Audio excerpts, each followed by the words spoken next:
Sir, இப்ப ஒரு இருட்டான ரூமுக்குள்ள போறோம். என்னவா இருக்கும்? இருட்டு அறைக்குள்ள போனா எப்படி இருக்கும்? பயமா இருக்குமா? இருட்டான ரூமுக்குள்ள போனா எப்படி பயமா இருக்கும்லக்கா? கரெக்டா? ஏன் பயமா இருக்கும்? பேய் இருக்குமா? நம்மள உடையாது.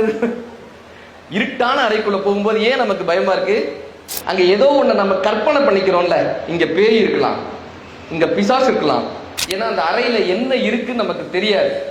தெரியாத காரணத்தினால இந்த மூளை என்ன பண்ணுது, இங்க இதெல்லாம் இருக்கலாமோ என்கிற ஒரு கற்பனையில் எதையெல்லாமோ அங்க போட்டு நிரப்பிக் கொள்ளுது. கரெக்டா? அதனால நமக்கு பயமா இருக்கு.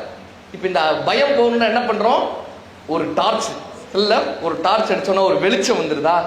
வெளிச்சம் வந்தோடனே என்ன தெரியுது? இந்த அறையில சேர் இருக்குப்பா, இந்த அறையில டேபிள் தான்ப்பா இருக்கு, இந்த அறையில இதெல்லாம் இருக்குன்னு நமக்கு தெரிய வருதா? தெரிய வந்தோடனே அந்த பயம் போயிடுதா? அந்த பயம் போயிடுதா? இந்த வாழ்க்கை என்பது ஒரு இருட்டான அறை. நாளை என்ன நடக்க போகிறது என்று நமக்கு தெரியாது.